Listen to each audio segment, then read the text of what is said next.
आगे बढ़ेंगे। उत्तराखंड में चारधाम यात्रा की तैयारियां जोरों से चल रही हैं। इसी बीच पर्यटन मंत्री सतपाल महाराज ने अधिकारियों के साथ मंथन मीटिंग की। तीनों जिलों रुद्रप्रयाग, चमोली और उत्तरकाशी जिले के डीएम भी वर्चुअली इस मीटिंग में जुड़े।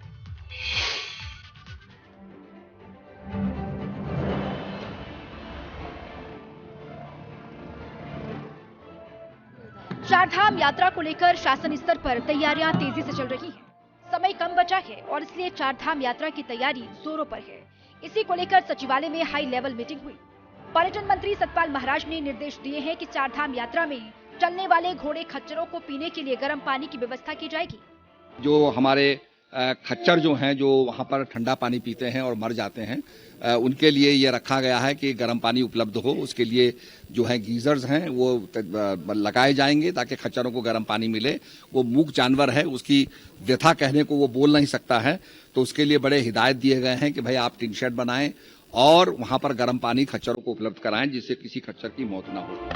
इसके साथ ही हेली सर्विस के टिकटों की ब्लैकमेलिंग को लेकर भी इस बार सख्ती रहेगी। सतपाल महाराज ने निर्देश दिए हैं कि टिकटों की ब्लैकमेलिंग करने वाले और फर्जीवाड़ा करने वालों पर सख्त एक्शन होना चाहिए। तो हेलीकॉप्टरों में जो टिकट ब्लैक होते थे उस पर सख्त कार्रवाई हमने की है और इस प्रकार की कोई घटना नहीं होगी। और हमने ये भी कहा है वो सूचना होगी, टेलीफोन नंबर होगा। कोई भी आपको अगर आप देखते हैं कि कोई त्रुटि या कोई उसमें शिकायत है तो आप शिकायत दर्ज करा सकते हैं। चारधाम यात्रा से पहले एक बार फिर से कोरोना का खौफ है। सरकार की तरफ से निर्देश दिए गए हैं कि कोरोना की गाइडलाइन का पालन होना ही चाहिए। चारधाम यात्रा की हमारी तैयारियां पूरी हैं और 22 अप्रैल को गंगोत्री यमुनोत्री के कपाट खुलेंगे, 25 को केदारनाथ जी के और 27 को बद्रीनाथ जी के कपाट खुलेंगे।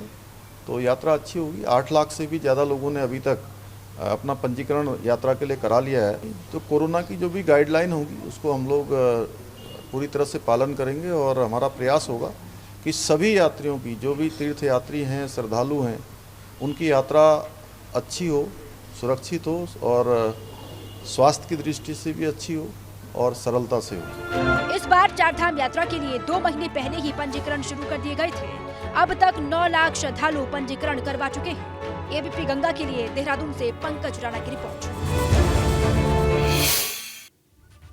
केदारनाथ धाम के लिए हेली सेवाओं की बुकिंग जल्द ही शुरू होने जा रही है। 8 अप्रैल से केदारनाथ हेली सेवा के लिए टिकट्स की बुकिंग शुरू की जाएगी और इस बार आईआरसीटीसी को वेबसाइट के जरिए टिकट की बुकिंग कराने की जिम्मेदारी दी गई है।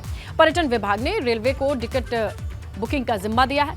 आपको बताएं 25 अप्रैल को केदारनाथ धाम के कपाट खुलने हैं, जिसकी तैयारियां जोरों शोरों से चल रही हैं।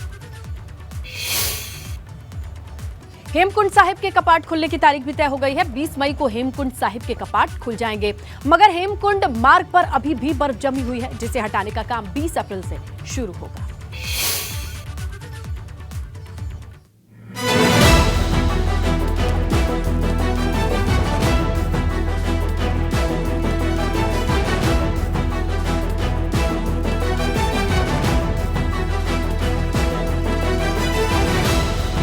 हेमकुंड साहिब सिखों के सबसे पवित्र तीर्थ स्थलों में से एक है। यहाँ सिखों के 10वें गुरु गोविंद सिंह ने साधना की। जोशीमठ में स्थित हेमकुंड साहिब के कपाट खुलने की तारीख तय हो गई है। 20 मई को हेमकुंड साहिब के कपाट खुलेंगे। इसकी तैयारियां शुरू हो चुकी हैं। 20 अप्रैल से यात्रा मार्ग से बर्फ हटाने का काम कर दिया जाएगा। मुख्य सचिव डॉक्टर सुखबीर सिंह संधू जी की उपस्थिति में ये निर्णय लिया गया कि इस वर्ष श्री हेमकुंड साहिब जी की यात्रा 20 मई को प्रारंभ कर दी जाएगी। यात्रा के रास्ते में पड़ी हुई बर्फ को हटाने का कार्य भारतीय सेना द्वारा 20 अप्रैल से प्रारंभ कर दिया जाएगा। हेमकुंड साहिब 15,000 फीट की ऊंचाई पर स्थित है। हेमकुंड साहिब यात्रा इतना कठिन है कि यहाँ कुदरत श्रद्धालुओं के हौसलों की परीक्षा लेती है। मगर हेमकुंड साहिब यात्रा मार्ग पर अभी भी बर्फ जमी हुई है, जिसे जल्द ही हटाने का काम शुरू कर दिया जाएगा। हेमकुंड गुरुद्वारे के पास एक पवित्र सरोवर है, जिसके जल में स्नान कर यात्री पुण्य की कामना करते हैं। कहते हैं कि ये सरोवर यहाँ काफी समय से है, जिसकी मान्यता आज भी बरकरार है। एबीपी गंगा के लिए जोशीमठ से रंजीत रावत की रिपोर्ट।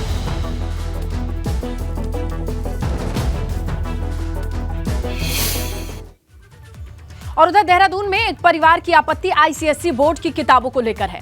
दरअसल अंग्रेजी की किताब में कुछ ऐसा लिखा है जिससे ये परिवार परेशान है। मामले की शिकायत डीएम से की है और डीएम ने जांच के आदेश दिए हैं।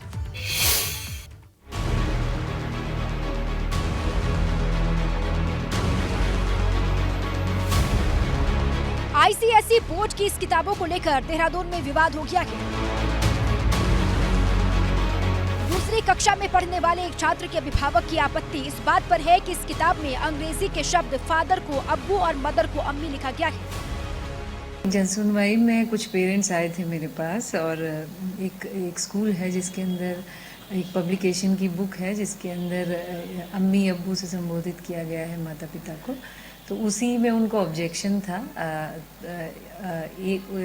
और जिसके क्रम में वहाँ पे मुख्य शिक्षा अधिकारी उपस्थित थे। उनको मैंने कहा कि इसका संज्ञान लेते हुए तत्काल जांच करें और जो भी कार्रवाई हो सकती है नियमानुसार, क्योंकि देखना पड़ेगा ये किस तरह से एफिलिएटेड है, किस तरह से बुक पब्लिकेशन में आई है और किस तरह से स्कूल्स इसको यूज़ कर रहे हैं।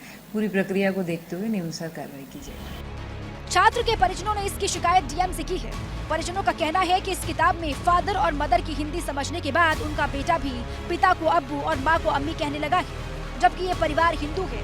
परिवार का तर्क है कि हिंदी मीडियम की किताबों में उर्दू शब्द लिखना ठीक नहीं है।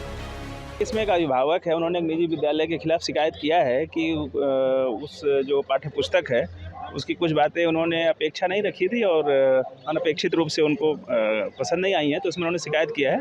उसमें हमने जांच करने के लिए कहा है कि सारे पक्षों को सुन लें और जो पाठ्य पुस्तक है उसको भी देख लें।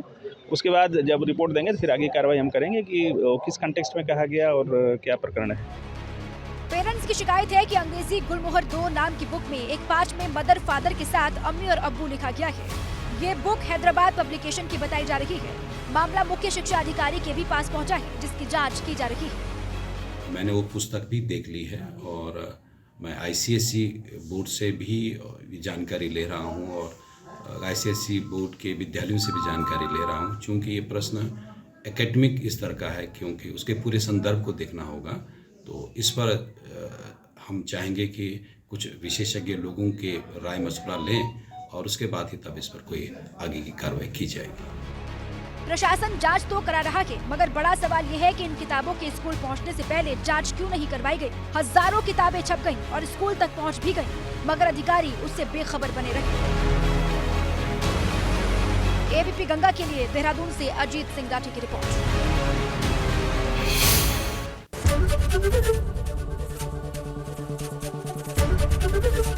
एबीपी गंगा, खबर आपकी, जुबान आपकी।